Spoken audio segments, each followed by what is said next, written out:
Salam alaikum, Azzoul Fillawen, bonsoir. Comme chaque samedi, bien sûr, on va revenir sur les événements qui ont marqué l'actualité algérienne cette semaine. On va revenir, bien sûr, sur le dossier de la diplomatie, ces crises récurrentes avec les Émirats arabes unis, la France, mais aussi la situation de notre diplomatie. On va revenir aussi sur la commémoration du 8 mai 1945, 80 ans après donc, cet événement historique, ces massacres de 8 mai 1945. Quel constat peut-on faire de la situation que traverse notre pays, que vit notre pays 80 ans après? C'est ces questions qu'on va essayer donc de poser à nos invités, mais aussi pourquoi on n'arrive pas à avoir une relation apaisée avec la France. Et on terminera cette émission avec les déclarations de Saïd Chingriha, le chef d'état-major, qui est revenu sur les années 90, la question du terrorisme. Pourquoi maintenant, lui qui a déclaré donc que nous avons battu le terrorisme? L'Algérie a une expérience par rapport à cette question. Pourquoi maintenant? Toutes ces questions et tous ces thèmes, on les traitera dans cette émission avec nos invités juste après cette petite intro.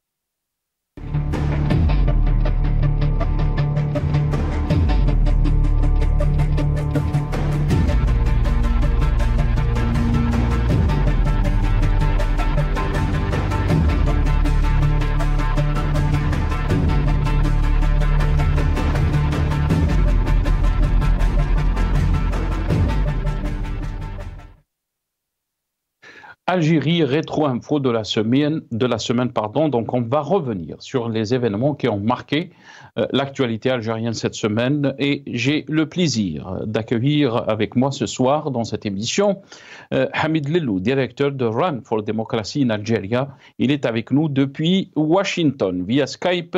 Hamid Lellou, bonsoir. Merci beaucoup d'avoir accepté l'invitation. Marhaba bik. Bonsoir, c'est Nassar, c'est toujours un plaisir. Merci pour l'invitation. Barakallahu fik. Marhaba bik, c'est Hamid. On a aussi le plaisir d'accueillir Jamal Gessoum, chercheur en sciences sociales. Il est avec nous depuis Paris, via Skype aussi. Jamal Gessoum, bonsoir. Merci beaucoup d'avoir accepté l'invitation.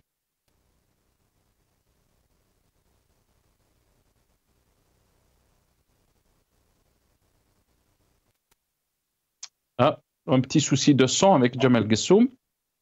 On va essayer de régler ça très rapidement avec nos amis de la régie. Mais aussi, on a le plaisir d'accueillir dans cette émission aussi M. Omar Et Mokhtar, militant politique. Il est avec nous depuis Paris par téléphone. Omar Et Mokhtar, bonsoir. Merci beaucoup d'avoir accepté l'invitation.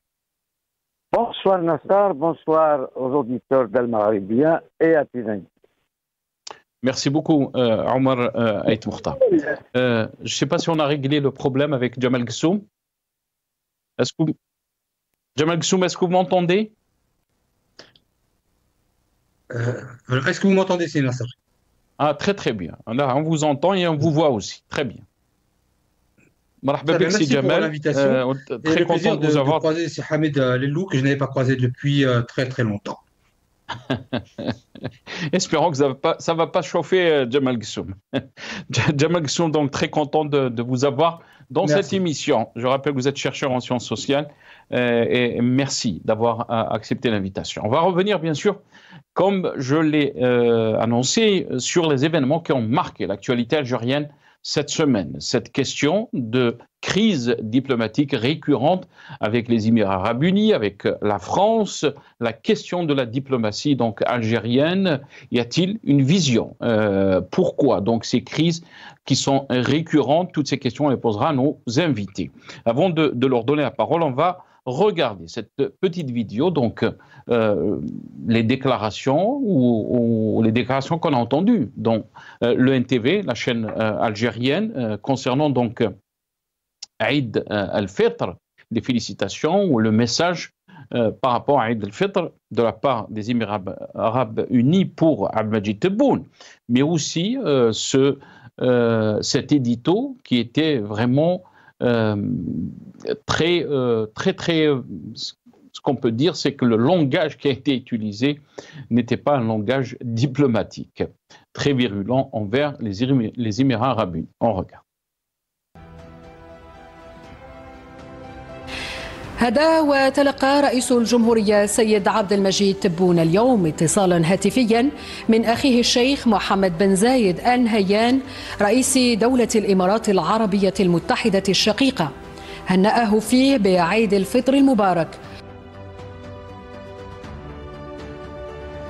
نسي الأقزام القائمون على دويلة الإمارات المصطنعة أو تناسوا وهم الذين باعوا ما لا يملكون، العرض والحياء والشرف لأسيادهم السفاحين، قتلة العزل من الأطفال والنساء والمسنين. Voilà, donc cette incohérence entre les deux éditos de la chaîne algérienne. Hamid Lellou, je vais commencer avec vous cette question. D'abord, c'est la question qui se pose, pourquoi donc ces crises récurrentes avec les Émirats arabes unis. On va revenir avec aussi la question avec la relation algéro-française, Hamid Lellou. Mais quand on voit la crise qu'il y a maintenant avec les Émirats arabes unis, est-ce que c'était prévisible, surtout que, par exemple, auparavant, quelques mois de ça, on a vu aussi des attaques dans la presse algérienne, mais aussi des chefs politiques comme Louisa Hannoun qui s'est prononcé sur ce sujet. Qu'est-ce qui se passe, Hamid? Bon, alors, les Émirats arabes unis, c'est un petit pays de taille, petit pays en tant qu'histoire, mais un pays qui quand même regorge de beaucoup de ressources financières. Dans les relations internationales, quand vous êtes un pays incapable de se défendre, vous êtes obligé de vous lier à d'autres forces internationales, en l'occurrence les États-Unis et d'autres puissances internationales. C'est le choix de l'UAE et de beaucoup de monarchies du Golfe.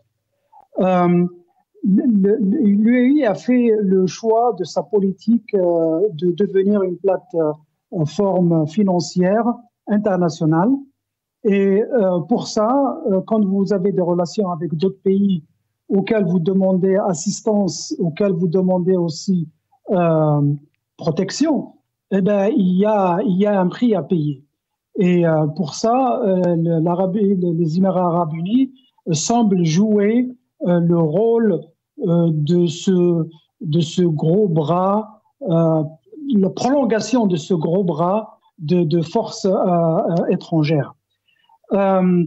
Est-ce que c'est prévisible? Ben, ça dure depuis un moment.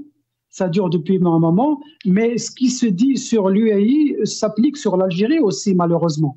L'Algérie, c'est un grand pays du point de vue taille, du point de vue histoire, mais malheureusement, le régime ne défend pas forcément les intérêts du pays comme il faut. Sur cette question, Hamid, sur cette question, puisque vous avez dit que le régime ne défend pas les intérêts du pays, rappelons donc pourquoi il y a eu cette éditorial de la chaîne algérienne qui s'attaquait donc aux Émirats arabes unis, qu'il a même qualifié de douaïla, Hamid Lellou. Il y avait donc cette interview d'abord, et de là donc a commencé, si on peut dire, donc cette crise.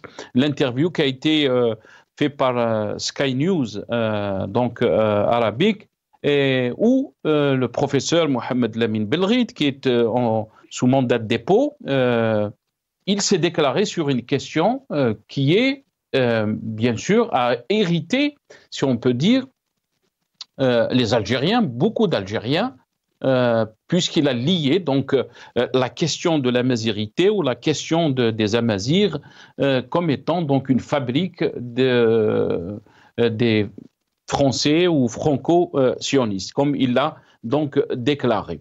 Est-ce que vous pensez que cette déclaration et bien sûr la réaction de la télévision algérienne qui a dit qu'on ne peut pas jouer avec l'unité nationale, pourquoi maintenant? Est-ce que vous pensez que c'est ça qui a fait réagir l'Algérie par rapport aux Émirats arabes unis? C'est probablement ça, et c'est malheureux à dire parce que un monsieur qui fait des déclarations autant qu'il soit un littéraire ou un historien ou quoi que ce soit, il est responsable de ses dires et que je sache, ces déclarations ne changeraient rien du tout et je ne vois pas cette réaction forte du régime algérien. Vous savez, ce sujet avec les Émirats arabes unis, ça peut tenir des heures et des heures de débat parce qu'il y a beaucoup de ramifications. Alors, je vais essayer de faire en 2-3 points pour clarifier la chose. Comme je disais, ça va dans le sens de la compétition de ce qui se passe. L'UAE, on l'a vu fouiner dans les affaires libyennes, dans les affaires qataries, dans les affaires tunisiennes, dans le Sahel et maintenant en Algérie. Parce que c'est la politique étrangère prônée par le régime des Émirats arabes unis, parce qu'ils voient que c'est la voie qui va défendre leurs intérêts. C'est comme ça qu'ils le voient. Ça, c'est bien. L'Algérie, de l'autre côté, qu'est-ce qu'elle fait? L'Algérie, elle répond, mais malheureusement, le régime algérien est fissuré. Moi, je n'ai pas de problème avec l'armée algérienne, je n'ai pas de problème avec tous les officiers algériens, sauf que nous avons un régime qui est contrôlé par la police politique, qui manipule les différents groupes d'influence au sein du régime. Ça se fait dans les démocraties. Regardez, quand il y a un changement de gouvernement, la politique change. Et les politiques intérieures et les politiques extérieures sont complètement liées. Ce qui se fait à l'intérieur se fait à l'extérieur et vice-versa. Et ça a des effets dans les deux sens. Par exemple, ce qui s'est passé en ce moment, une réaction qui est cohérente de la part du régime algérien, parce que quand le régime est cohérent, je le dis et je pense parce qu'il y a des gens honnêtes, sincères et compétents au sein du régime, c'est la réponse par rapport à la visite récente du sultan d'Oman. Ça rentre dans le cadre de la politique de l'au-delà des frontières. C'est-à-dire que quand vous avez des problèmes avec vos voisins ou avec certaines forces internationales, eh ben, vous allez chercher des alliances ailleurs, préférablement des alliances avec des pays qui sont limitrophes aux pays avec lesquels vous avez des problèmes. Et c'est le cas de le dire. Oman a des frontières avec les États arabes unis et ils ont des relations exécrables avec ce pays. Donc, le régime algérien se rapproche de Oman. C'est une très bonne chose et je la salue et je pense que c'est une initiative qui a été proposée par des gens sincères, honnêtes et des gens qui sont compétents au sein du régime. J'ai applaudi dans le même sens, j'avais applaudi les relations qui se développent avec le Rwanda, alors que nous n'avons pas de frontière avec le Rwanda, mais le Rwanda, c'est un pays qui est au-delà des frontières de pays avec lesquels nous avons des problèmes, en l'occurrence Mali, Niger et le Burkina Faso. Donc, vous allez derrière ces frontières pour nouer des alliances avec des partenaires qui pourraient, dans les cas échéants, aider ou supporter votre politique internationale. Donc, ces mouvements qui se font, il y a certaines cohérences dans certains cas, dans d'autres, malheureusement, il n'y en a pas. C'est parce qu'il y a cette lutte à l'intérieur du régime algérien qui font qu'il y a des contradictions dans les politiques qui sont exercées actuellement. Et c'est malheureux de le dire. Très très bien. Restez avec nous, Hamid Lellou. Djemal Ghessoum, sur cette dernière phrase de Hamid Lellou qui dit qu'il y a des contradictions, des incohérences au sein du régime algérien. On n'a pas une vision qui est très claire de notre diplomatie et surtout quand il s'agit de défendre les intérêts de l'Algérie. L'Algérie, elle était absente de tout ce qui s'est passé dans la Libye. Elle a laissé un vide sidérant et bien sûr la nature a horreur du vide, comme on dit. Donc d'autres forces ont profité de ce vide, non seulement quand il s'agit de la Libye, mais aussi du Sahel. Djemal Ghessoum, comment peut-on qualifier cette crise qui est récurrente avec les Émirats arabes unis? Est-ce que vous pensez que ces déclarations ont fait réagir le régime et dire qu'on ne peut pas se permettre surtout par rapport à toucher à l'unité nationale, son intégrité, et surtout dans un climat de géopolitique très, très fragile. Djemal Ghessoum. Tout d'abord, pour balayer de manière globale tous les propos que vous avez tenus sur la diplomatie algérienne et en l'occurrence ses relations avec les différents pays, moi j'ai envie de dire tout d'abord que l'Algérie, c'est un peu, en quelque sorte, l'antibiotique du monde arabe et occidental en général. C'est-à-dire que l'Algérie, évidemment, réagit en tant qu'antibiotique quand beaucoup de pays veulent trouver leur intérêt, que ce soit dans la région du Maghreb ou du Sahel. Donc, elle va réagir automatiquement à chaque fois qu'il y aura un virus. L'Algérie, c'est un peu l'antivirus de tout ça, et elle réagit à tous les virus, elle ne les choisit pas. Ensuite, sur la question du rapprochement avec les Émirats arabes unis, j'aimerais dire à Sir Hamid que l'Algérie, parce que c'est ce qu'il a dit, l'Algérie ne s'est pas rapprochée de Oman par rapport à la relation qu'elle a avec les Émirats arabes unis. J'aimerais juste rappeler que le président Tebboune avait rencontré le sultan d'Oman avant les événements avec les Émirats arabes unis. Donc, c'est une continuité, ça n'est pas un changement. Sur la question centrale qui est la vôtre, et précisément, quelle est la diplomatie à travers tous les intérêts? Vous avez évoqué la Libye, vous avez évoqué le Sahel.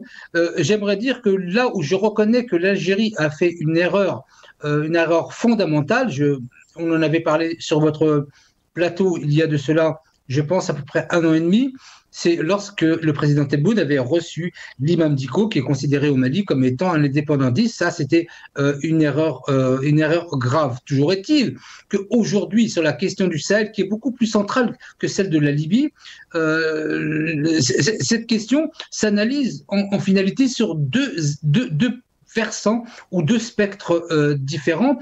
La difficulté de la diplomatie, c'est quand vous avez des acteurs qui rentrent en ligne de compte, mais en arrière-plan, en faisant jouer ses propres intérêts. Je pense bien évidemment au Maroc, je pense bien évidemment à l'entité sioniste qui joue avec l'AES pour toucher quelque part l'Algérie. Et quand vous dites, Jamal Ghassoum, quand vous dites l'AES, c'est juste, donc pour nos téléspectateurs, vous parlez des pays du Sahel, du Burkina Faso, Mali et Niger. Oui, c'est ça, tout à fait. Effectivement, donc Burkina Faso, Niger et Mali. Là aussi, où j'aimerais mettre en évidence pour l'ensemble de vos téléspectateurs, c'est que avec la crise qu'a suivi, et ça c'est quand même parlant, l'AES, donc ces 3 pays avec la France, d'un coup d'un seul, l'AES ou le Mali plus précisément réussit à avoir un prêt du FMI de 128 millions de dollars, c'est très peu, ce n'est rien pour un pays, mais elle réussit à avoir un prêt et l'AES réussit aussi à faire valider le passeport de l'AES auprès de l'Union européenne. Donc tout ça, ça ne s'est pas fait comme ça, par simple magie. Il y a des intérêts dans la crise, en tout cas, avec le Sahel, qui me semble bien plus importante sur les répercussions que la Libye que vous avez évoquée. Je trouve que, en ce qui concerne le Sahel, l'Algérie a fait une erreur fondamentale et grave. Ça, c'est évident. Mais les intérêts qui se jouent derrière le Sahel inclut les Émirats arabes unis, l'entité sioniste, la France et les Émirats arabes unis, me semblent tout à fait révélateurs du jeu qui se fait dans le Sud. Donc l'Algérie, évidemment, et je le dis, je le répète, l'Algérie est l'antibiotique de toutes celles et ceux qui ont un intérêt. Et donc, l'antibiotique réagit. Effectivement, l'Algérie a de mauvaises relations avec des pays du pourtour, mais elle ne va pas se taire. Vous savez, ça n'est pas la quantité des interlocuteurs avec qui on a de bonnes relations, qui font la qualité des bonnes relations diplomatiques de l'Algérie. Si l'Algérie a des problèmes dans la défense de ses intérêts avec 50 pays, elle aura des problèmes avec 50 pays. Et je ne vois pas de lien fondamental, parce que c'est ce que vous tentez de faire à chaque fois, dans toutes les émissions, c'est de dire oui, mais l'Algérie a des problèmes avec tout le monde. Eh bien, écoutez, si nous devons avoir des problèmes avec tout le monde, on en aura. La question aussi, puisque vous avez parlé de la qualité donc, des pays avec qui on a les relations diplomatiques, et là, bien sûr, on peut parler, concernant l'Algérie, de la Russie. Hier, où la Russie donc, a commémoré la fin de la Deuxième Guerre mondiale. C'est une très grande fête en Russie, le V-Day, comme on l'appelle, avec la journée de la victoire, le 9 mais exactement, et l'Algérie n'a pas été invitée à Moscou. Et là aussi, autre chose, c'est que Haftar lui-même, que l'Algérie considère comme étant donc quelqu'un qui menace les intérêts de notre pays, a été invité donc à Moscou. Omar El Moukhtar, la question est à vous, bien sûr, si vous voulez rebondir ou réagir par rapport à ce qui a été dit, vous êtes libre, Omar El Moukhtar, mais est-ce que vous pensez qu'il y a un problème avec notre diplomatie? Djemal Ghessoum qui dit que s'il faut avoir des problèmes avec 50 pays, alors qu'on aura ces problèmes tant qu'on est en train de défendre les intérêts de notre pays. Omar El Moukhtar. Tu sais, Nassar, je n'ai aucune envie de m'acharner ou de critiquer l'Algérie à travers le pouvoir algérien, la mafiocratie. Mais malheureusement, quand on s'attaque à ce pouvoir, c'est comme si on visait l'Algérie. Je ne veux pas faire, évidemment, hein. Mais dire qu'il y a une diplomatie en Algérie, l'Algérie est un bateau ivre, on ne sait pas où est-ce qu'on va, ça c'est une chose. Les Émirats Arabes Unis, on l'appelle Douaïla. Alors, 3 fois le PIB de l'Algérie. C'est un pays influent. Il faut le dire, il faut le souligner. Les Émirats Arabes, d'ailleurs, d'un côté, ils disent qu'ils nuisent à tous les pays, tout ça. Donc, ils ont une capacité de nuisance. C'est que ce qu'ils ont des sous, ils sont capables. Les Émirats ont une diplomatie. Ils défendent leurs intérêts. Oui, si j'entends l'Algérie, c'est malsain ce qu'ils font. Que le monde entier est chamboulé, c'est ça. Vous avez fini tout de suite là, Haftar est invité à Moscou. Ça veut dire quoi? Haftar est l'ennemi de l'Algérie. C'est-à-dire, je sais pas, par déduction, tu vas dire que les Russes sont l'ennemi de l'Algérie aussi. Du moment qu'ils reçoivent les ennemis de l'Algérie. Donc, il est où la diplomatie algérienne? Ils sont en train de vouloir, vous savez, l'ambassadrice des États-Unis à Alger, il y a un défilé tous les jours, le Macron, les ministres, tout. Pourquoi faire? Et s'il y avait des députés en Algérie, ils auraient convoqué l'ambassadeur d'Algérie à Washington, Bokadoum, parce que ce qu'il a dit, c'est carrément léguer la souveraineté de l'Algérie s'il y en a une. Voilà le problème. Donc, on a des problèmes avec tout le monde. Mais Omar El Moukhtar, de l'autre côté, les autorités algériennes n'ont fait que réagir par rapport donc à ces déclarations de M. Belri, qui a donc. Attendez. Est-ce que vous pensez aussi que les autorités algériennes ont réagi cette fois-ci? Ils ont défendu l'intégrité nationale, mais aussi l'unité nationale, sa diversité. Bien sûr, bah oui. Ouais, c'est ça. Vous avez dit le professeur Belri.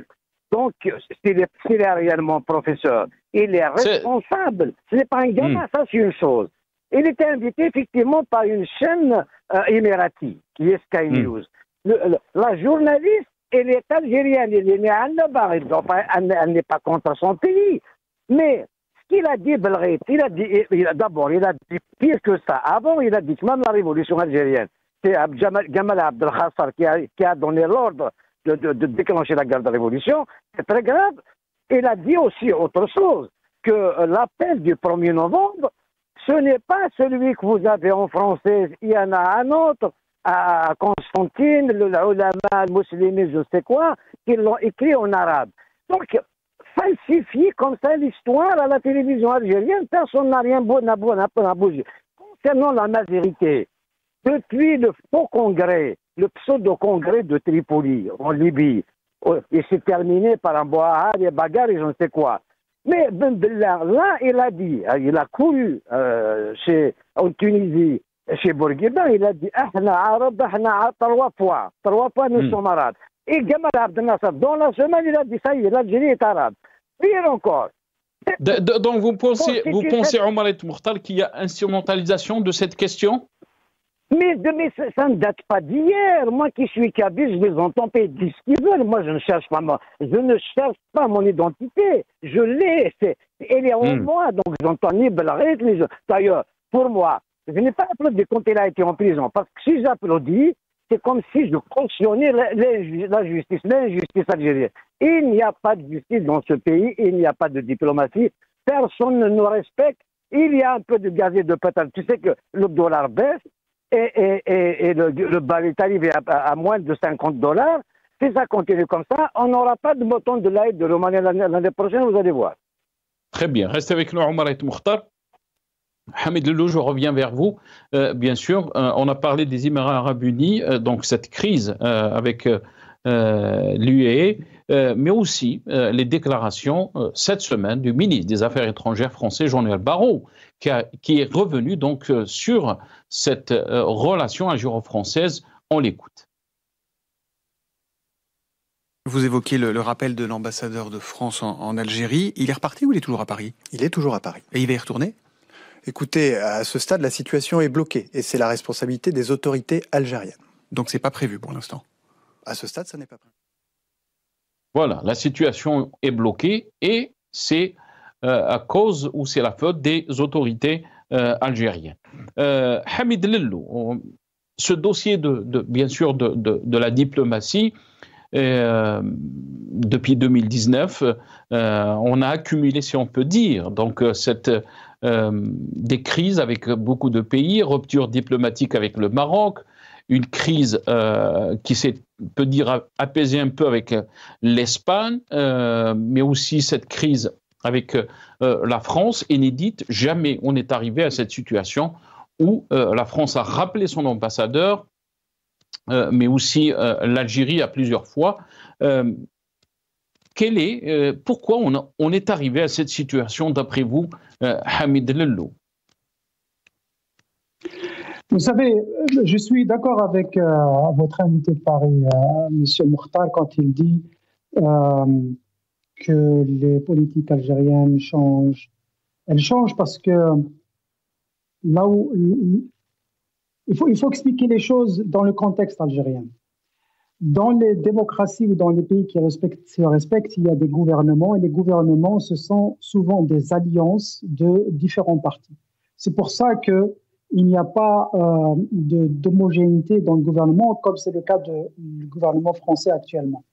L'Algérie, c'est la même chose. Nous avons un régime avec des courants différents, avec des courants qui ont des intérêts différents et qui obéissent à des logiques différentes. C'est pour ça qu'on voit cette incohérence. Et ce qu'on a remarqué ces dernières années, c'est que la France, elle perd du terrain aussi bien en Afrique subsaharienne qu'en Afrique du Nord. Mais comme dans les années 40 et 50, la France essaye de se battre davantage et de jouer ses cartes pour garder son influence plus en Algérie qu'ailleurs. Et elle a fait la même chose dans les années 50 où elle a lâché d'autres colonies pour se concentrer sur l'Algérie. Et elle semble vouloir faire la même chose pour maintenir son hégémonie ou bien son influence en Algérie.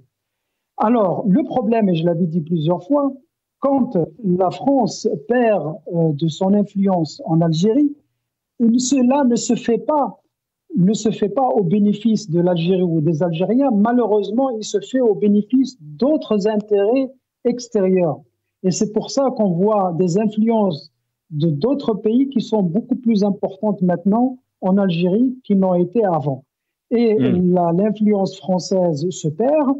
Et ce qui se passe, par exemple, tous les éléments qui bougent en Algérie, ils bougent sous la dictée de ces influences. Par exemple, quand Sensal a parlé, il n'a pas parlé comme ça. On lui a dit de parler. C'est le courant francophone, pas francophone je dirais, mais pro-français qui l'avait poussé à faire ça, puisque lui représente la France. C'est la même chose avec Daoud. Maintenant, c'est la même chose avec Belreit. Lui aussi, il obéit à certains courants. Ces pseudo-intellectuels algériens, ils n'ont pas la possibilité ni la carrure de parler en leur propre nom. C'est quelqu'un qui les pousse à faire en sorte, et c'est à travers les déclarations des uns et des autres qu'on voit qu'il y a cette crise interne en Algérie au sein du pouvoir. Et pourtant, Hamid Lello, juste un détail, je vais vous laisser continuer donc, dans votre analyse. Mais revenir par exemple sur la visite du ministre des Affaires étrangères, Jean-Noël Barrot, en Algérie, il a déclaré juste à la sortie, après donc un meeting, la rencontre avec Al-Majid Tebboune, que le rideau est levé. Bien sûr, mais aussi, en 2022 par exemple, même Al-Majid Tebboune, il voulait se rendre en France. Il a déclaré que c'était une visite historique.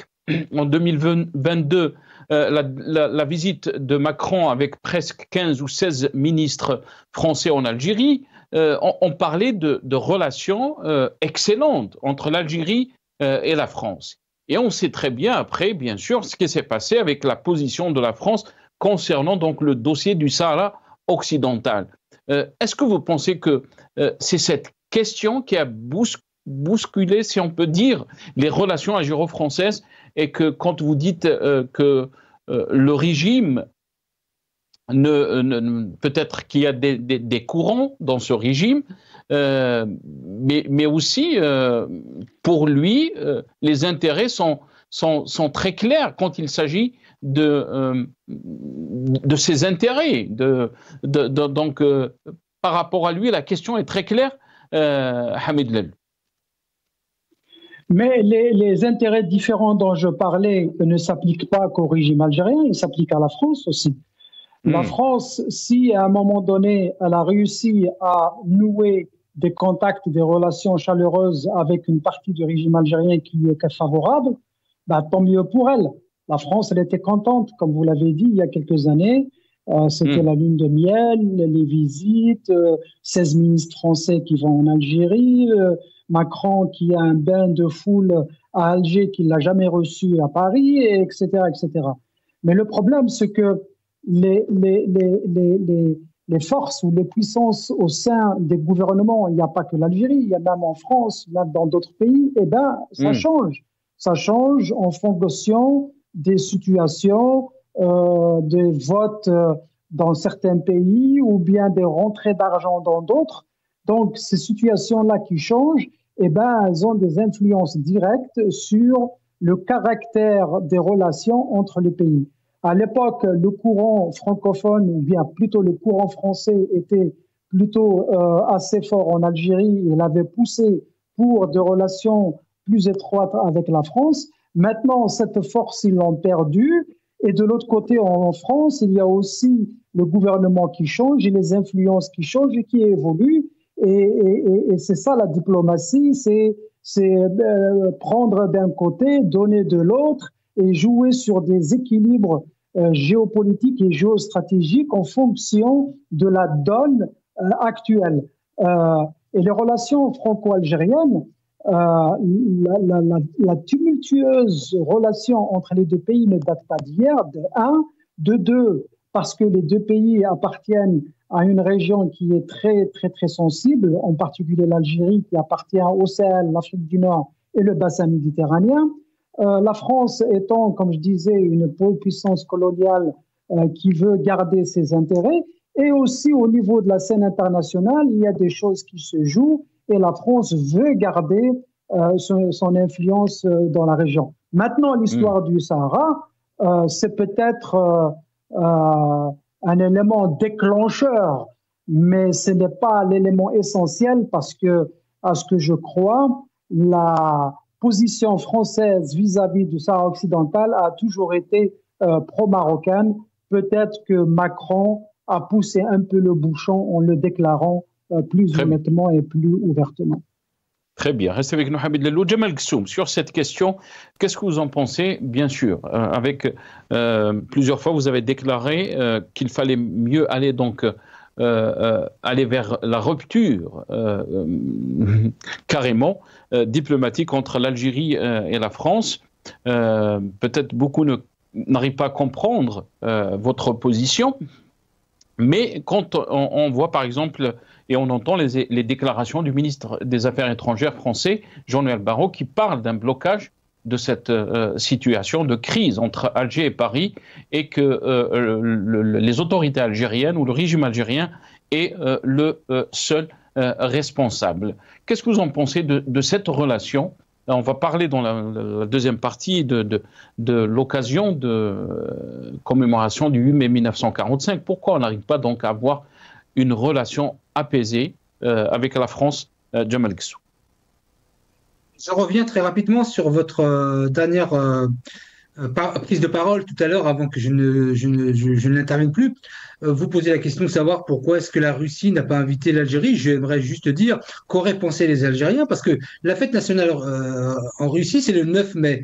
En Algérie, c'est le 8 mai. Qu'auraient dit les Algériens si le président Tebboune était parti en Russie, sachant que il aurait fallu qu'il parte la veille du 9, donc le 8. Qu'auraient dit les Algériens et les Algériennes s'il était parti le jour du 8 mai 45 en Russie? Ça aurait fait là aussi quelques grincements, et beaucoup de grincements. Comment peut-il partir fêter dans un pays étranger alors qu'il n'est pas dans son propre pays? Donc la question, c'est pas qu'il n'a pas été invité à la fête du 9 mai en Russie, c'est qu'il y a le 8 mai en Algérie. Ça, je pense que vous le savez. Ensuite, je reviens sur votre question. Je fais un petit retour en arrière sur ce que vous venez d'évoquer.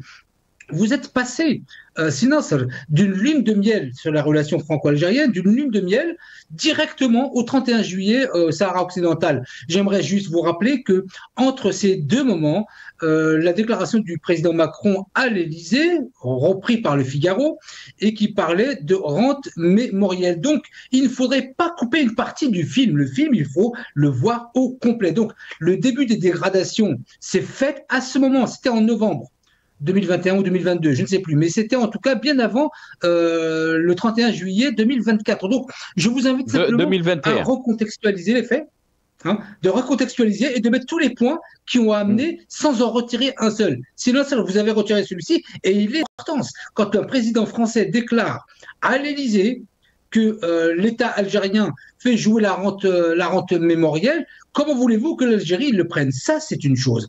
Ensuite, sur je l'ai laissé, Jamal Guessoum, et je vais vous poser la question par rapport à ce que vous venez de dire. Et surtout, je l'ai laissé dans le deuxième thème de notre émission, le 8 mai 45. Mais je vous laisse le temps de continuer votre analyse. D'accord. Donc, pour la question du 8 mai, je l'aborde parce que vous l'avez abordé vous tout à l'heure, donc j'y réponds. Ensuite, je suis d'accord avec Hamid Lelou lorsqu'il dit que la question du Sahara occidental n'est pas vraiment prégnante sur le déroulement des relations franco-algériennes. Il y a effectivement, comme le dit Hamid, un basculement un peu trop rapide, je dirais peut-être, sur l'extrême, et en l'occurrence la reconnaissance. Mais ce qui, là aussi, je vous invite à ne pas couper le film en entier. J'aimerais voir le générique, le film et The End, la fin.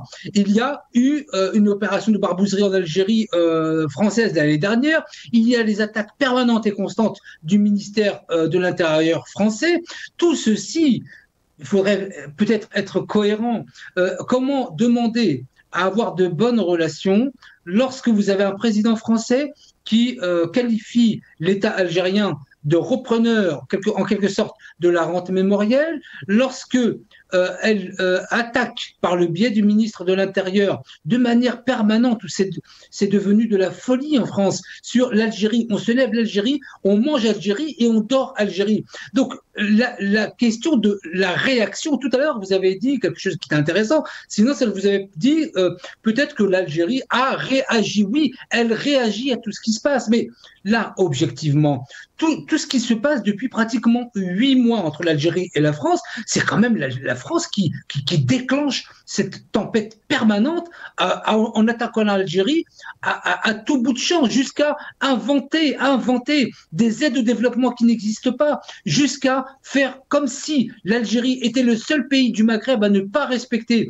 la question des OQTF, alors qu'elle respecte de la même manière que la Tunisie et le Maroc, en faisant de l'Algérie son objet de politique intérieure. Est-ce que vous allez demander à l'Algérie de ne pas réagir là? Mais puisque vous parlez d'incohérence, puisque vous parlez de cohérence, Jamal Guessoum, je vous rappelle donc les déclarations qui ont été faites par Abdelmajid Tebboune dans une interview juste avant donc les élections de 2024 présidentielles, qui avait déclaré que la visite de président algérien en France était une visite historique. Et c'est donc tout le monde. Et ça, c'était en 2024, avant le 31 juillet, après la position de la France concernant donc le Sahara occidental. Et là, on a commencé à voir donc une crise avec la France. Donc, elle est où cette cohérence, Jamal Ghassoum? Il faut poser la question aux Français. Elle est où cette cohérence quand le président algérien déclare après le 31 juillet que ce sera une visite historique? Quelle est la cohérence de la France lorsqu'elle fait une opération de barbouzerie à Alger? Quelle est la cohérence de la France lorsqu'elle nomme un ministre de l'Intérieur qui n'arrête pas d'attaquer? Et c'est ce qui a empêché cette visite. Donc la cohérence, elle se pose à double titre et à double sens. Quelle est la cohérence de la France dans les déclarations du président Tebboune qui allait venir en France et qui sabote? C'est purement du sabotage. Je terminerai par ce que vous avez évoqué en dernier, là, dans vos propos liminaires, et vous disiez, et vous avez tout à fait raison, que j'avais déclaré que j'étais pour une rupture des relations diplomatiques. Mais c'était, et je le dis, et je le répète pour les téléspectateurs et téléspectatrices, il ne s'agit pas, pour ma part, d'un moyen de rétorsion. La rupture des relations diplomatiques, pour moi, n'était en aucune manière une fin, mais un moyen. Pourquoi ? Parce que le fait que s'il n'y avait plus eu de relations, on aurait peut-être moins de bagages à gérer aujourd'hui qu'avant. C'est-à-dire que s'il n'y avait plus eu de relations, la France aurait forcément arrêté d'attaquer l'Algérie et ça aurait permis peut-être plus tard, de reprendre des relations de manière plus apaisée. Aujourd'hui, on est arrivé à un summum, c'est-à-dire qu'il n'y a plus de relations. Et quand le ministre Jean-Michel Barrot dit, et là c'est vraiment de la mauvaise foi, dit que cette situation est du fait de l'Algérie, il n'a pas vu dans son gouvernement une personne qui mange et qui dort avec l'Algérie dans la tête, il ne l'a pas vu ça, donc il faut peut-être être un petit peu sérieux et cohérent. Donc voilà un peu ce que je peux dire par rapport à tout ça. L'Algérie c'est l'antibiotique, donc beaucoup de gens le sentent mal, c'est comme ça. Très bien. Omar El Moukhtar, qu'est-ce que vous en pensez donc de ce qu'a dit notre ami Jamal Ghassoum? Oui, Omar El Moukhtar. Je ne supporte pas autant d'hypocrisie. La tempête a commencé par l'évolution de la position de la France par rapport au Sahara occidental, et le Sahara occidental est un match perdu pour l'Algérie. Il faut qu'elle change. Ça, c'est une chose. Ce n'est pas par rapport à la mémoire. Ce n'est pas par... D'ailleurs, c'est les attaques de Sarah Knafo, de Marine Le Pen, tout ça, ils ont le droit, c'est des partis politiques. C'est aux partis politiques algériens de répondre. Ce n'est pas à Tebboune, de déposer plainte contre Sarah Knafo, qui a annoncé... le chiffre n'est pas bon, ce qu'elle a annoncé, les aides européennes, mais les aides existent. Et elles existent, elles sont publiées, vous pouvez les regarder dans les sites du gouvernement français. Mais le problème de l'Algérie, c'est l'hypocrisie. Elle a parlé de la barbouzerie bien avant. Elle a parlé des armes qui ont transité de Marseille à Béjaïa. Mais ils n'ont pas renvoyé des diplomates français comme il fallait le faire. Ils n'ont pas arrêté. Ils ont parlé d'un terroriste qui a fait Daesh et tout ça, les armes. Finalement, les gens de l'ambassade de France voulaient l'enrôler, tout ça, pour faire des attentats. Là, il fallait expulser des responsables de l'ambassade de France. Elle n'a rien fait, donc c'est faux. La France, la barbouzerie, d'abord c'est la justice. Maintenant, si on veut, si c'est Tebboune qui veut nommer le gouvernement français, il choisit même Ségolène Royal, comment il s'appelle, De Villepin. Ceux-là sont des tocards, ils n'ont ni parti politique, ni responsabilité. Ils sont finis, ça y est, il faut parler au gouvernement français. On s'attaque à Bruno Retailleau. Bruno Retailleau fait son travail. Il ne s'attaque pas à l'Algérie. Il s'attaque d'ailleurs. La question, la honte, la question des passeports diplomatiques, sans visa et tout ça pour les responsables algériens et leurs familles. C'est une honte. Ça, c'est honteux. Donc la France, et puis comme Macron, jamais un président français a fait autant en direction d'apaiser l'histoire de la mémoire et tout ça, machin. C'est l'Algérie qui refuse. Qu'est-ce que tu veux qu'il fasse? Ils ont nommé même une commission mixte, Benjamin Storaï, comment il s'appelle l'autre, Khoroto algérien, Chekhi. Alors ils avancé. C'est qui a arrêté? Ce n'est pas la France. La France a cédé sur pas mal de choses, malgré les attaques du Front National et tout ça. Mais le Front National, c'est un parti politique. Mais Macron a été critiqué, tout ça, malgré tout ce qu'il a dit à Alger et puis à Paris sur l'Algérie. Donc, ça ne tient pas debout. L'Algérie, elle a une chose, elle est enfermée dans cette histoire, le Kayan Soryouni, et puis le Sahara al-Arabia. Ça, il faut évoluer, ça suffit maintenant. Le monde avance, le monde change. Ça va nous coûter très cher. Le Kayan Soryouni, c'est un État, monsieur. Tout le monde le reconnaît, on va finir à être seul. Après, la question palestinienne, on ne peut pas la régler seul. Tebboune nous a dit, allez, vas-y, va attaquer Israël, tu ne peux rien faire. Ils font que parler. La parole, ça ne fait rien. Entre-temps, les Gazaouis, les pauvres Gazaouis sont bombardés. Alors qu'il a reçu à Alger les responsables du Hamas qui refusent. Ils sont enfermés dans les tarouins, non de Jamal Abdel Khassar à Khartoum, non à la négociation, non à la reconnaissance, non à la paix. Tout le monde, il n'y a que l'Algérie qui est resté dedans. Même les responsables du Hamas ont été tués par Israël. Ils étaient tués à Téhéran. Ils ont tué le président. On dit que c'est un État, monsieur, qu'on le veut ou pas. Très bien. C'est votre avis, Omar Tourtal. Restez avec nous. Restez avec nous, Omar Tourtal. On va essayer d'avancer un peu vite parce qu'on a d'autres thèmes. Il ne nous reste pas beaucoup de temps. On va revenir, donc, bien sûr, cette semaine sur la commémoration du 8 mai 1945, les massacres du 8 mai 1945. Steve Galma Kharata, juste après cette petite intro.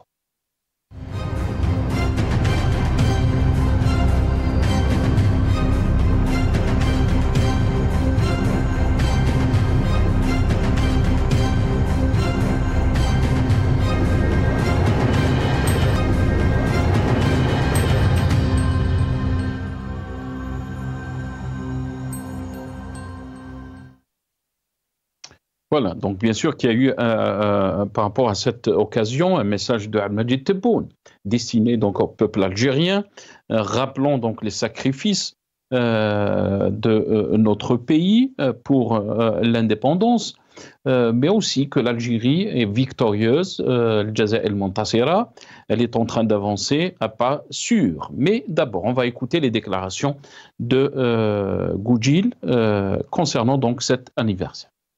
لما نعرفوا رواحنا وشكون حنايا ما يهمناش في الغير لما يتكلموا احنا ايضا نتكلم وحنا نجاوب وكل الاشياء اللي راهم يطرحوا فيها حاليا كل غالطين ما همش في الواقع وعلى هذا نو اوكان كومبلكس وحنا رانا نجاوب فيهم بعدة طرق ولكن احنا نتصرف كدولة ماناش تاع تهريج لأن هما حرية التعبير عندهم هو حرية التهريج التهريج نابورت كوا وهما مشاكلهم راهم غارقين باش يغطيو المشاكل الداخلية نتاعهم لقاو الطريقة. Voilà, Salah Goudjil, donc, dans ses déclarations, à l'occasion donc, de l'anniversaire du 8 mai 1945, 80 ans après. Hamid Lallou, la question est à vous, bien sûr. Est-ce que vous avez entendu ces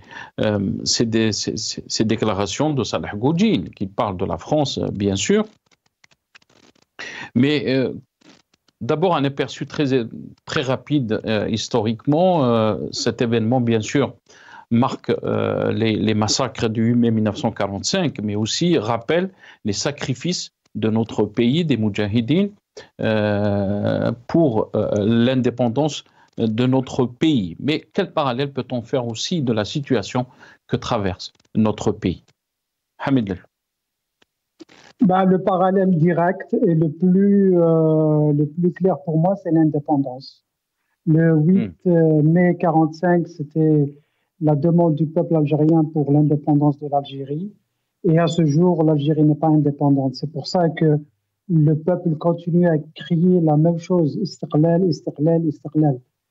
L'Algérie, à ce jour, n'est pas indépendante, vous êtes en train de dire. Absolument, absolument. L'Algérie n'est pas indépendante. L'indépendance du peuple algérien a été confisquée par des putschistes en 1962 et ça continue. et ça continue. Ce régime, justement, pour revenir à ce qui a été dit depuis le début, ce régime se retrouve prisonnier de son propre narratif, prétendant être l'héritier de l'armée de libération nationale, ce qui n'est pas le cas, puisque ça, c'est l'héritier de l'armée des frontières, ce qui est complètement différent. Et du coup, demander des comptes à la France, vous ne pouvez pas le faire, parce que dans le cadre de la résolution des conflits, vous ne pouvez faire ça que quand vous avez repris votre indépendance. C'est quand vous êtes vainqueur. Qui c'est qui écrit l'histoire? Ce sont les vainqueurs. Ce sont toujours les vainqueurs qui écrivent l'histoire. Qu'elle soit vraie ou fausse, ce sont les vainqueurs. En 1945, ce ne sont pas les Allemands qui ont écrit l'histoire. Les Allemands étaient perdants. Donc l'histoire a été écrite contre eux. La même chose en Algérie. L'histoire de l'Algérie a été écrite par l'armée des frontières, par la première, désolé de le dire, mais par la première crapule de la première Algérie, du gouvernement de la République bananière algérienne, qui était Boumedienne, qui était au service de De Gaulle. Je suis désolé, c'est l'histoire qui va être écrite après l'indépendance. Il faudra attendre l'indépendance réelle de l'Algérie pour réécrire l'histoire. On ne peut pas réécrire l'histoire quand on n'a pas gagné. Et il continue. Ce Goudjil-là, le Goudjil, bon, il a fait la guerre d'indépendance, soi-disant, mais tous ceux qui ont fait la guerre n'étaient pas complètement sincères. D'ailleurs, ceux qui sont restés, qui ont soutenu le régime, que ce soit Msaadiya, même Bitat, et pourtant c'était un héros de la révolution, mais après il est rentré dans les rangs et il a servi le régime. Donc, cette histoire-là qui sort à chaque fois que l'Algérie, la France, il faut qu'elle s'excuse, oui, la France, il faut qu'elle fasse plus que ça. Non seulement il faut qu'elle s'excuse, mais il faut qu'elle paye. Et elle va payer le jour où l'Algérie sera indépendante. La France va payer au prix du dollar de l'époque. C'est-à-dire, on ne va pas calculer le prix sur la base des tarifs de 62 parce qu'ils ont fait beaucoup de massacres. Ici, ici aux États-Unis, et j'arrêterai là, dans le domaine académique, puisque j'enseigne ici, la manière dont ils parlent de la guerre de l'indépendance algérienne, c'est quelque chose d'extraordinaire pour les Américains. Ils sont très, très fiers de la révolution algérienne 54-62.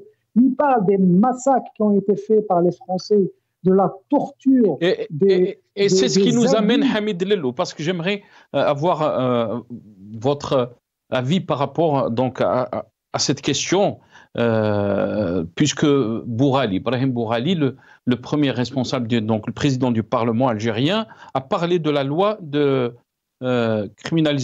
criminalisant donc le colonialisme. Est-ce que vous pensez que ça va dans le sens de défendre aussi cette mémoire algérienne, puisque vous avez parlé aussi des massacres? On va écouter Bourali et je reviens à vous juste après. كرد على قانون تمجيد الاستعمار اللي بادروا به المستعمر بادر به في 2005. المقترح هنا جاء هنا في المجلس، كان في اول مقترح جاء في 2006 صح. في مقترحات جاوا من بعد، لكن بالك الظروف وخطر السياسه الخارجيه مش احنا المهندس تاعها هو رئيس الجمهوريه، لكن فيه اختلالات، فيه بالك اعاده صياغه تاعو، اعاده تحيينه، لكن واش انا عايشينه، واش الامور اللي انا عايشينها، وهذه الضربات المتكرره واللي ما حبش توقف، وصدر الهدف منها هو النيل وتشويه سمعه الجزائر وصوره الجزائر. نقول بالك حان الوقت باش يتحط هذا الملف على الطاوله، مشيو باسم الشعب الجزائري، ماشي باسم كتله ولا مجموعه ولا وصلت الفكره. نعم، هذا خطر، هذا مطلب تاع كاع الشعب الجزائري. احنا هنا نمثل بكل الكتل تاعنا، نمثل اراده الشعب. Voilà. Très rapidement, Hamid Lello, le temps est venu, donc est en train de dire Bourali, pour une loi criminalisant donc le colonialisme. Hamid Lello. En théorie, oui, bien sûr, tout le monde le dit, mais ce régime n'a aucune crédibilité. Il joue cette carte, il n'a aucune crédibilité. C'est le régime lui-même qu'il faudra criminaliser. C'est le régime en ce moment qui terrorise les Algériens. C'est ce régime qui pousse les Algériens à la misère. C'est ce régime-là qui continue à emprisonner des jeunes Algériens et moins jeunes pour un Facebook ou pour une liberté d'expression. C'est ce régime-là qui nous a reculé par des siècles en arrière. Pour criminaliser, oui, on va le criminaliser quand l'Algérie sera indépendante.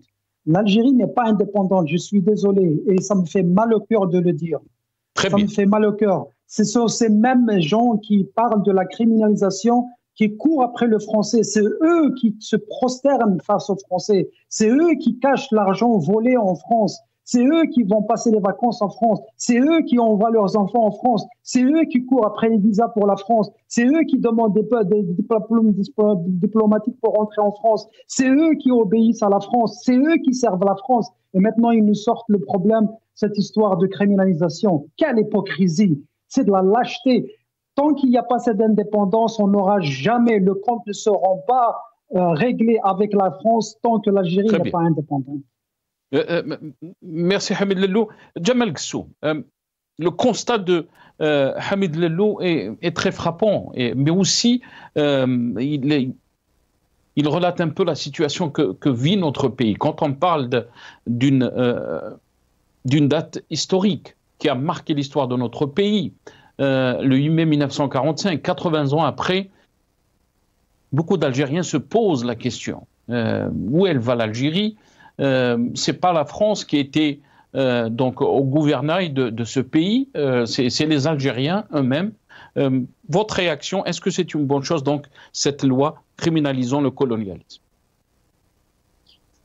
Moi, ce que j'aimerais dire, c'est que n'ayant aucune haine, me faisant perdre un peu l'esprit, je voudrais commencer par Natraham Shuhada.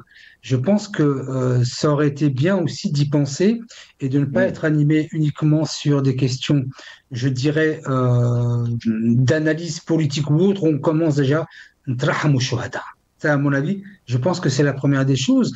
La commémoration d'un fait tel que le 8 mai 45. Je pense, Jamal Ghessoum, moi je vous donne raison, Jamal Ghessoum. Vous avez raison. Et ça, c'est très important. Et je pense qu'on le dit tout le temps dans nos émissions quand il s'agit des dates historiques comme ça. Mais je vous dis une chose aussi, Jamal Ghessoum. Je vais vous dire une chose, et je vais vous laisser. Je ne pense pas qu'il y ait un foyer algérien, une famille algérienne qui n'a pas perdu son grand-père, son père dans la révolution algérienne. Je pense que toutes les familles sont concernées quand il s'agit d'être patriote et d'aimer son pays et d'évaluer aussi les sacrifices qui ont été donc consentis par rapport aussi par rapport à notre indépendance. Je ne pense pas qu'il y a une famille qui n'a pas un shahid dans sa famille. Tfadal Si Jamal. Oui, non, je ne disais pas ça pour vous, sinon, parce que vous l'avez peut-être oublié, mais vous l'avez dit tout à l'heure. Donc vous l'avez dit, c'est Nasser. Donc ce n'est pas à vous que je m'adressais. Je disais simplement que dans un moment de commémoration comme celui-ci, je suis toujours, je dirais, affublé de voir que quelque part, une forme de haine fait oublier des principes, je dirais, des plus importants qui relèvent de notre histoire et de notre mémoire, et aussi le côté, je dirais, qui devrait être à la première pensée dans notre esprit, c'est le Tarhamu Ashuhada. Je pense que quand on est algérien, qu'on ait perdu ou pas des membres de sa famille, ça, c'est dit. Ensuite, la question que vous posiez en succinct, c'est la question de une loi criminalisant, etc. Peut-être que les autorités algériennes ont pris exemple sur les autorités françaises qui, en 2005, lorsque devait être signé le traité d'amitié algéro-français ou franco-algérien en 2005 entre le président Bouteflika rahimahullah et le président Chirac, l'Assemblée nationale française... Les bienfaits de la colonisation. Exactement, avait fait voter une loi vantant les mérites de la colonisation. Alors, on voit bien là qu'on a deux États, un français et un algérien, qui, à des moments de l'histoire, utilisent à peu près, je dirais quelque part, les mêmes méthodes. Maintenant, sur la question, je dirais, substantielle de ce thème d'importance, qui est la question du 8 mai 45, vous savez que la sémantique est très importante et on parle aujourd'hui, depuis d'ailleurs des années, de l'autre 8 mai 45 en le déconnectant du 8 mai 45 français, parce qu'il est vrai que au moment où en France fêtait l'armistice, grâce notamment aux Africains, aux tirailleurs sénégalais, aux tirailleurs aussi algériens, marocains, tunisiens, ce même jour, au même moment, dans un autre endroit, la France avait décimé. Les chiffres, je ne peux pas les garantir, mais entre 30 et 40 000 personnes en 1 ou 2 ou 3 journées.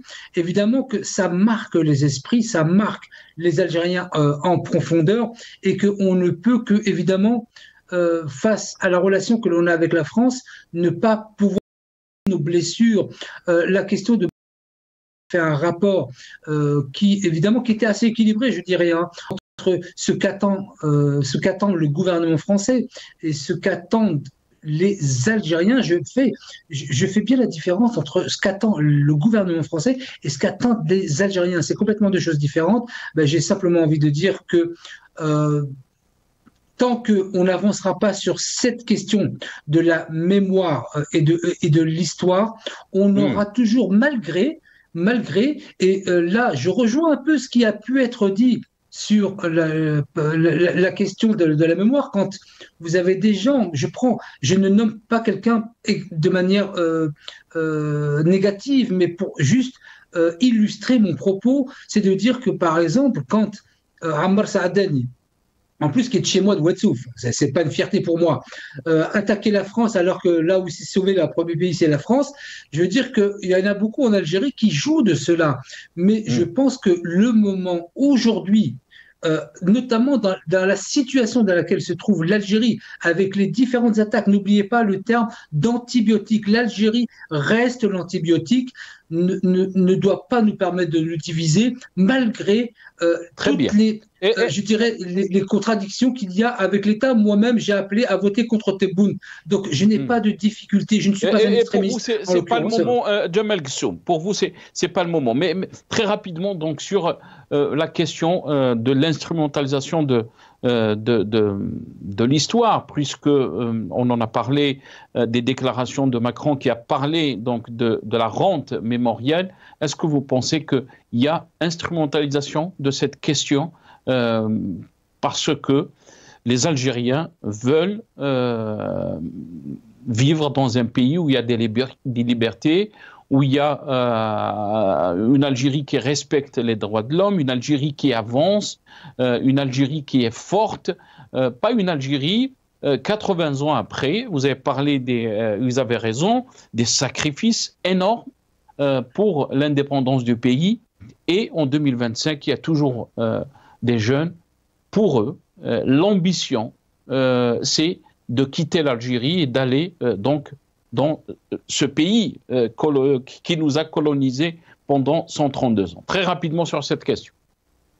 Très rapidement, il n'y a pas d'instrumentalisation comme étant un outil institutionnel et qui instrumentalise de manière permanente. Ça, il n'y a pas.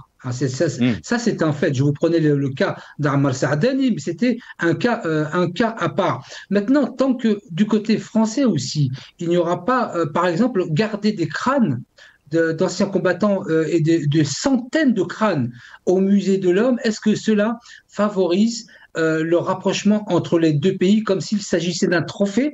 Qui garde des crânes collés au mur aujourd'hui? Il n'y a que des chasseurs. Et donc, il y a toutes ces questions qui doivent être vues et revues, notamment la question des crânes, il y a beaucoup de choses, d'éléments d'archives qui restent en France. Et je dirais, je suis étonné que personne n'en parle autour de ce plateau depuis des mois et des années, mais je me pose la question, pourquoi est-ce que personne ne parle de ces questions, je dirais, inhumaines, que de garder des centaines de crânes au musée de l'Homme comme étant un trophée jusqu'en 2025, et après, on voudrait nous la faire à l'envers en nous disant en gros que l'Algérie instrumentalise. Qui instrumentalise cette question au premier? C'est non seulement le colonisateur, mais il n'a pas compris la leçon et il garde des crânes. Moi, j'estime que tant que ces crânes, tant qu'il restera un seul crâne algérien au musée de l'homme, l'histoire ne terminera pas. Restez avec nous, Jamal Ghessoum. Oumaret Mokhtar, sur cette question, vous avez entendu Jamal Ghessoum, mais aussi Hamid Lelou. Qu'est-ce que vous en pensez? Vous savez, il faut arrêter de parler des Chouhada. Nous ne méritons pas leur sacrifice. Et surtout pas ce pouvoir qui instrumentalise évidemment la mémoire collective qui appartient à tous les Algériens. Il vient de parler des crânes. Des crânes, on les a demandés quand? Vous savez, le mouvement citoyen de France que j'ai présidé a fait la première manifestation à Paris, au Cours des Traces, tout se trouve. À Paris, on avait demandé à la direction du musée de l'homme à Paris, et c'était l'ambassade d'Algérie qui ne voulait pas en parler, parce qu'il faut que ça vienne d'en haut et tout ça. Ça, c'est une histoire. Je ne veux pas instrumentaliser la mémoire des Chouhada. On ne mérite pas. Un pays comme l'Algérie, Boumediene, qui n'a pas fait la révolution, il a empêché l'écriture de l'histoire. Si je demande même à votre roi, c'est quoi 1945? Vous ne connaissez pas ce que c'est que le comité d'action révolutionnaire nord-africain. Vous ne savez pas pourquoi le Hamd Messalir a été déporté à Brazzaville. Pourquoi? Vous ne savez pas tout ça. Et on est arrivé à 45. Donc, c'est long à raconter. On ne connaît pas notre histoire. Boumediene et Ben Bella ont interdit d'écrire l'histoire et de citer des noms. Moi, personnellement, il était formellement interdit de prononcer le nom de Boudiaf, de Karim Belkacem, de Ben Ramadan, interdit de prononcer leur nom sous peine d'aller en tôle par Boumediene et par Ben Bella. Donc, aujourd'hui, ils viennent s'attaquer à la France comme ça, ils s'attaquent à la langue française. Vous savez ce que fait le gouvernement aujourd'hui? Il veut rester, il veut créer des conflits. Et surtout, il s'attaque à la communauté algérienne de France. Quand on s'attaque, on remplace le français par l'anglais dans la médecine. C'est des trucs hasardeux comme ça. On est en train de compromettre l'avenir de la nation. Voilà. Ce qui est arrivé à Belgrade, l'identité provisoire, on ne sait pas ce qu'on est, l'islamisation, l'islam, on ne comprend pas. Et la mosquée de Paris. La mosquée de Paris, arrêtons de croire que Hafez représente l'Algérie. De quel droit il est reçu à la présidence? C'est du n'importe quoi. Et c'est la mosquée de Paris qui fait la campagne de Tebboune. Mais voilà le problème. On a un grand pays comme l'Algérie. Ce n'est pas normal ce qui se passe. C'est un pays instable. Déjà, qui ne sait pas aujourd'hui? Vous savez, quand on parle de Ben Sdira, de Amir Dizad, d'où viennent les renseignements qu'ils donnent? C'est les clans qui informent ces gens-là. Ils sont en train de s'autodétruire. Aujourd'hui, c'est clanique. Tout le monde a peur de tout le monde. On sort Tarteg pour contrer Toufir. On cherche à faire des alliances avec Oman parce que l'ennemi de mon ennemi est mon ami, parce qu'ils sont contre les Émirats arabes. Il faut arrêter tout ça. Et puis, le président de l'Assemblée nationale qui te dit nous sommes des représentants du peuple. Et les élections législatives, on les a placés honte à eux. Donc c'est un pouvoir. Il faut faire la différence entre l'Algérie et ce pouvoir. Très bien. Restez avec nous, Oumaret Mokhtar. Il ne me reste pas beaucoup de temps. Je vais essayer de vous donner 1 minute 30 chacun donc, pour finir cette émission. On va entamer donc cette question des déclarations cette semaine aussi de Saïd Chenguereha, le chef d'état-major, concernant que l'Algérie est pionnière dans la lutte contre le terrorisme, juste après cette petite intro.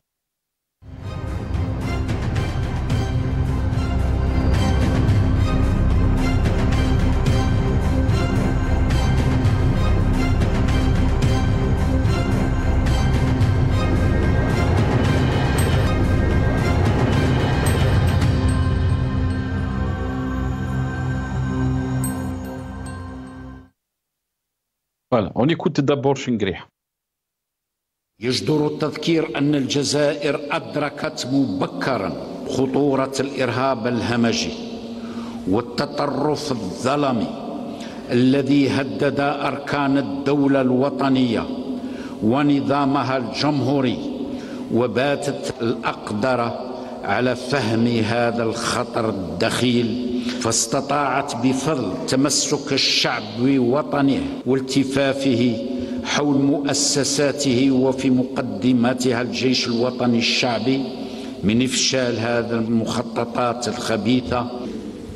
ولقد انتصرت الجزائر بشعبها وجيشها ومؤسساتها على آفات الإرهاب، مطورة تجربتها فريدة في مكافحاته والوقاية منه.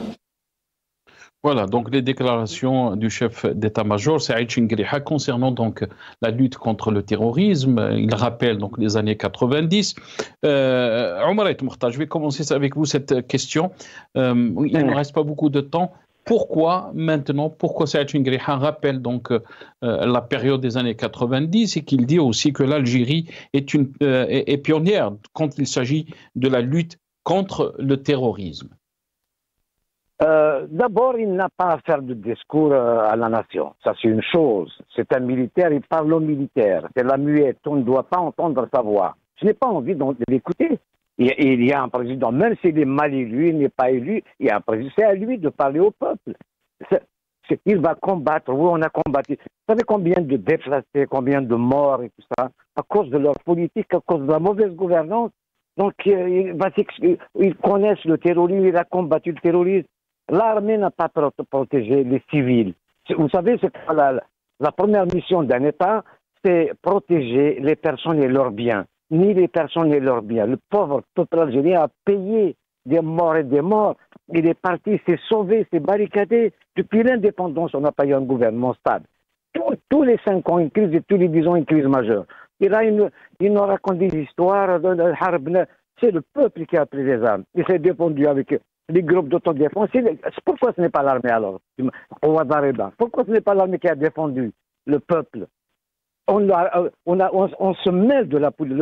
L'armée se mêle de la politique et voilà. L'armée ne fait pas de politique, ne fait pas de discours. L'armée doit parler aux militaires. Il y a un président de la République, un premier ministre qui doit parler au peuple. Il faut arrêter cette histoire. Le peuple algérien n'est pas terroriste. Le terrorisme lui a été imposé pour qu'il reste au pouvoir. C'est clanique. Voilà le problème. Il faut dire les vérités. Si on ne dit pas la vérité, on va encore recommencer. C'est l'échec recommencer.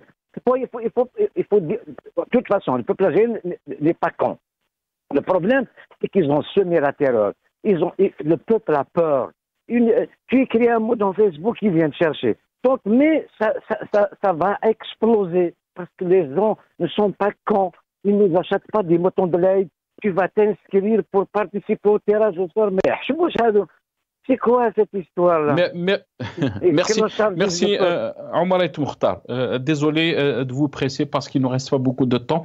On va écouter des déclarations qui ont été faites auparavant par Al-Majid Tebboune, qui parlait donc de Madaniya Mashi Askariya. On l'écoute. وهذو اللي يقولوا شعارات مدنية مش عسكرية هم الناس اللي خداو طريحة من عند الجيش الوطني الشعبي لما بغاو يستولوا على الحكم بالقوة في التسعينات. نفس الشعارات تاع التسعينات تخرج دروك ونفس الشعارات يكرروها حركات أخرى في دول أخرى عربية، لأن التربصات اللي يديروها الانقلابية داروها في كينيا في السنغال في هذه هذو هما الشعارات اللي تكسر بها الوحدة الوطنية في هذا. Voilà, donc les déclarations à Majid Tebboune auparavant et cette semaine donc les déclarations de Chinguiriha qui a déclaré que l'Algérie est pionnière dans la lutte contre le terrorisme. Pourquoi donc maintenant rappeler les Algériens des années 90? Cette question est à vous, Djemal Guessou.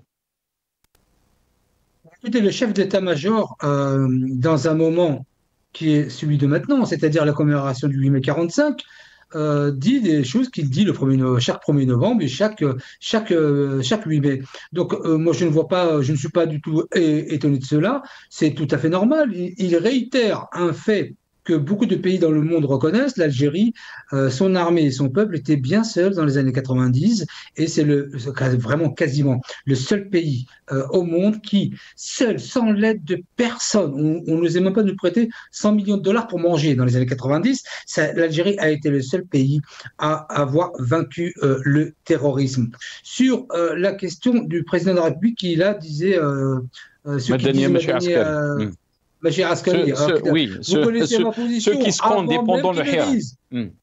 Voilà, oui, pendant le Hira, ma position que je défends depuis quelques mois, parce que j'en suis convaincu, jusqu'à ce que la situation sécuritaire s'installe en Algérie, c'est peut-être pas pour demain, mais ma position, elle est la suivante, et je l'assume entièrement aujourd'hui.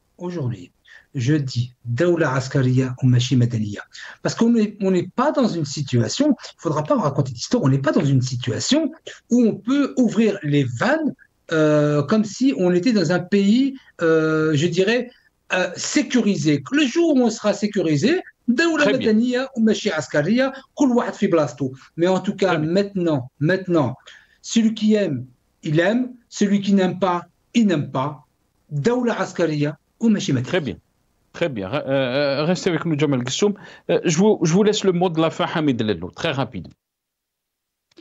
Moi, j'ai envie de dire, si Jamal, je ne suis pas là pour vous insulter ou quoi que ce soit, ce n'est pas dans mes habitudes.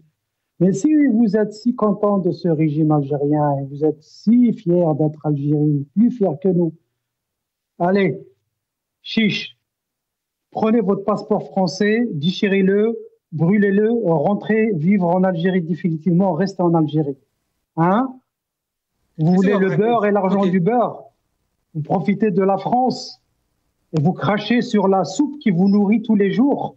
Et vous jouez les nationalistes. Je veux parler. Mais vous prenez les Algériens pour des cons. Je veux parler aussi. Ouais, je vais vous répondre. Que je ne suis pas Et qu'est-ce que vous connaissez de ma famille? Je veux répondre. Que vous connaissez de la famille des Algériens qui ont payé le prix? Moi, je ne suis pas là pour parler des morts. Moi, c'est les vivants qui m'intéressent. C'est les vivants qui se font massacrer par ce régime pourri, par ce régime criminel. On laisse parler Hamid Lello. On laisse parler Hamid Lello. On laisse parler Hamid Lello. On le laisse. Mon problème, c'est le régime corrompu. Moi, qu'est-ce que j'ai à commenter? Les dires d'un futile, d'un pseudo-général, d'un pseudo-président. Je vais revenir. C'est des moins que rien. Moi, je ne peux pas les respecter. Moi, j'ai honte. Je veux répondre. Honte pour mon pays. Je veux répondre. Honte pour mon pays que des énergumènes comme vous venez ici, vous insultez les Algériens. Allez-y, chiche, déchirez votre passeport français et rentrez vivre en Algérie, puisque vous croyez que l'Algérie, c'est le paradis. Je veux répondre. Ça, c'est facile pour vous de dire l'Algérie où les Algériens se font massacrer chez eux. L'Algérie où les Algériens se font torturer chez eux. L'Algérie où les enfants se font violer dans les prisons algériennes. Vous avez le culot de venir insulter le peuple algérien. Bien sûr. Je veux répondre. Je veux répondre. Je veux répondre. Ça ne fait pas le cœur, moi. Moi, je ne suis pas là pour rigoler. Moi, ça fait pas ça fait mal au cœur. Je ne peux pas rentrer en Algérie parce qu'il y a des salopards qui sont en charge de ce pays. L'Algérie mérite beaucoup plus que ça. Le jour où nous aurons l'indépendance, la France va se mettre à genoux et elle va s'excuser. Mais tant qu'il y a des gens, des énergumènes comme vous, comme votre Chenkreha et votre Tebboune, c'est des moins que rien. Moi, je n'ai pas de président et j'ai un grand respect pour l'armée algérienne. Je fais une grande différence entre l'armée opérationnelle qui est indépendante et ces vermines, ces crapules, ces cravadères qui n'arrêtent pas d'insulter le peuple algérien. Jamal Gissoum, on va laisser Jamal Gissoum. Au lieu de rester à Paris et insulter le peuple algérien. Jamal Gissoum. Je veux répondre. Je ne peux pas vous laisser vous donner. Je vais vous laisser 30 secondes, très rapidement. 30 secondes. La lâcheté, monsieur, la lâcheté, Hamid, parce que moi, je suis né en France. Je n'ai pas choisi de vivre en France. La lâcheté, c'est d'avoir quitté l'Algérie parce que vous n'êtes pas aux États-Unis. Donc, la lâcheté, c'est d'avoir quitté votre pays et ne pas avoir défendu l'Algérie en Algérie. C'est ça, la lâcheté. Moi, je n'ai pas été lâche, monsieur. Si j'étais né en Algérie, je n'aurais pas bougé de là-bas. Donc, ne venez pas me donner des leçons parce que le lâche, c'est vous qui avez quitté l'Algérie pour bien vivre aux États-Unis. Moi, je suis né en France. Je ne suis pas un lâche comme vous, monsieur. Terminé. Rentrez en Algérie, puisque c'est ça que vous n'avez pas. Vous êtes un lâche. C'est facile, vous savez, c'est pas parce que vous êtes en France et vous venez donner des leçons. Vous devez rester français. Vous êtes un lâche, monsieur. Vous pouvez choisir. Vous pouvez choisir et dire, moi, je suis algérien, je reste pas en France. On arrête les insultes. On arrête les insultes. On aurait aimé que ce débat soit un débat d'idées. On veut éclairer nos téléspectateurs, le peuple algérien aussi, concernant donc les questions qui concernent notre pays. Chacun il a son avis. C'est la démocratie et on respecte chaque avis. Mais on aimerait bien sûr que ça ne déborde pas. Merci à vous, à nous inviter. Merci à Omar et Moukhtar. Merci à Jamal Gessoum. Merci à vous, Hamid Lellou, de participer donc à cette émission. Ya'tikoum saha. Désolé, chers téléspectateurs. On a dépassé aussi un peu le temps de l'émission. Merci à vous et je vous retrouve dans d'autres émissions, Inch'Allah.